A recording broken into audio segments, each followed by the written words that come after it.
हाँ जी, किसी का कोई प्रश्न है तो बताइए। प्रणाम प्रभु जी।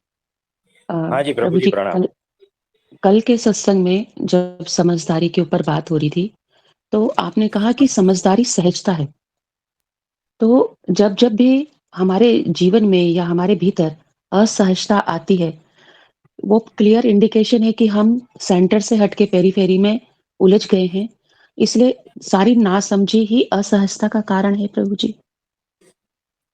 हाँ जी, ऐसा भी है। इसके अलावा बहुत कुछ भी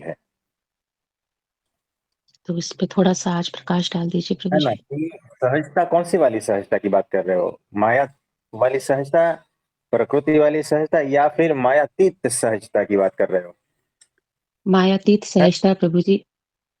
हाँ, तो वो सेंटर से आती है। जैसे देखो, सेंटर से जो सहजता आती है ना, उसके साथ में होश होता है।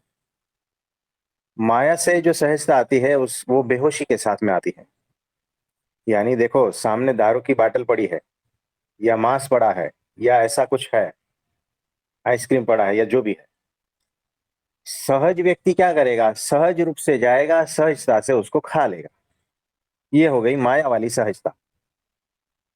इसको हुँ, रोकोगे तो असहज हो जाओगे। और जो सेंटर से ऑपरेट होता है, जो सेंटर में स्थित होकर सहज है, वो इसमें से किसी की भी चीज को छुएगा नहीं। वो पूर्ण होश में है।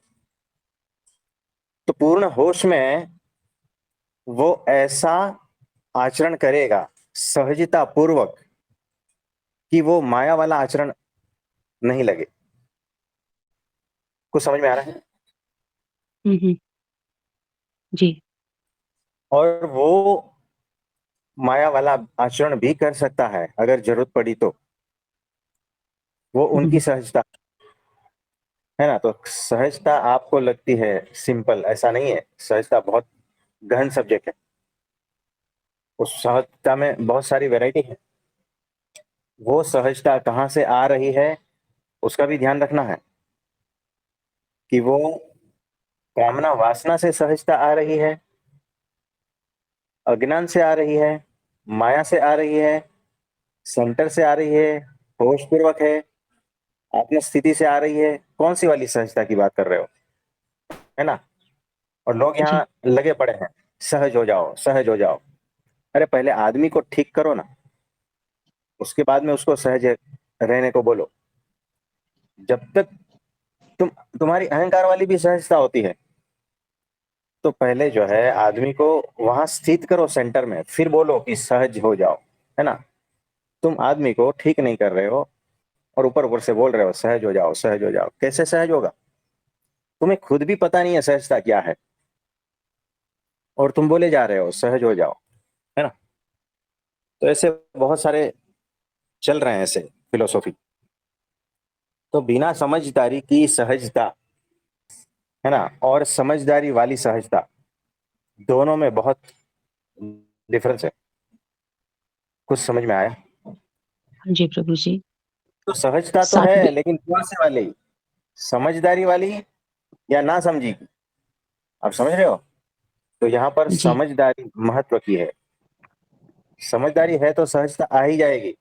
अगर समझदारी नहीं है तो कितना भी सहज हो जाओ, माया वाला ही है। हाँ जी, और कुछ बोलना चाहते हैं?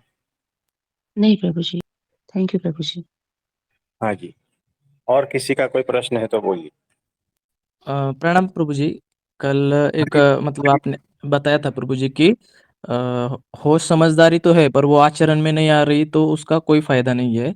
तो प्रभु जी एक बात समझ में आई कि बुद्धि खुद से बुद्धि तर्क लगा के तो बहुत सारी समझदारियों के विचार पैदा तो कर सकते हैं, पर जब तक प्रभु जी सत्पुरुष के पास नहीं आते और मतलब उनकी आज्ञा का पालन नहीं करते हो तब तक मतलब खुद से कितना भी करो, आप अहंकार को वो जो मोटा खोले वो जब तक सत्पुरुष नहीं तोड़ते तब तक कोई चीज किसी काम की नहीं है प्रभु जी। इसके बारे में भी थोड़ा बताओ ना प्रभु जी।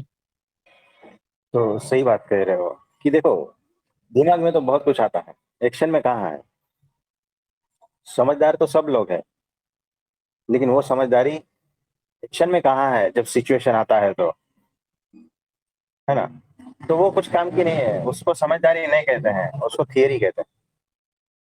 हवाई कल्पनाएं कहते हैं, समझे? जी तो प्रभु।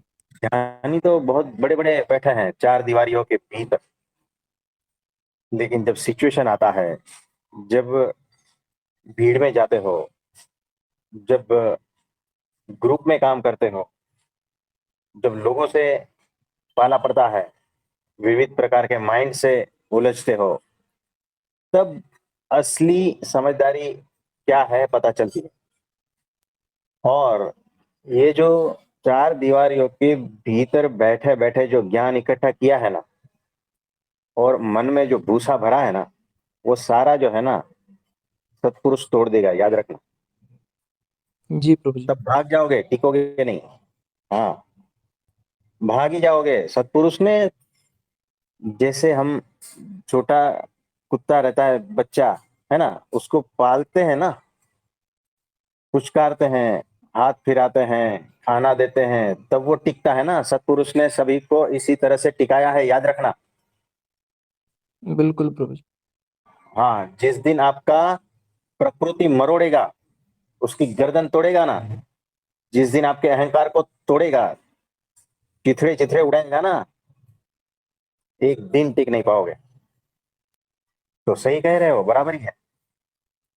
तो जब तक अपने मन की होती है तब तक तो ठीक है ना? ये ऐसा ही है। मतलब प्रभु तब तक तो ऐसा ही लगता है कि बहुत समझदार बन गए, पर हाँ, जब असली सिचुएशन आती है तो फिर भीतर। औ- और तब तक प्रभु जी मतलब एक नोटिस किया कि तब तक एक भीतर होता है, मतलब जब सिचुएशन सब सही है, तब है ना सत्पुरुष से ही समझदारी लेकर सत्पुरुष से बड़ा होने का एक भीतर एक राक्षस है प्रभु जी, कि वो सत्पुरुष से भी बड़ा होना चाहता है, मतलब वो उनसे ही समझदारी लेता है, उनसे ही सारी चीजें लेता है, उनसे ही उसका जीवन टिका हुआ है, और वो उनसे ही बड़ा होना चाहता है समझदारी दिखाने को या ज्ञान ये करने को। तो ये भी एक नोटिस हुआ प्रभु जी। तो ये जो है अहंकार ही है।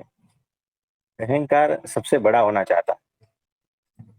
तो अद्भुत बात है, सही है। प्रभु, असली समझदारी तो प्रभु जी यही है कि सारा अपना बुद्धि तर्क छोड़ो, सत्पुरुष की आज्ञा और उनके चरणों में उनकी सेवा में तत्पर रहो। इससे मतलब दूसरा बड़ा कोई समझदारी चीज नहीं लगती प्रभु जी। इतना ही था प्रभु जी। प्रणाम प्रभु जी। हाँ जी, हाँ जी, बहुत अद्भुत बात बताई है।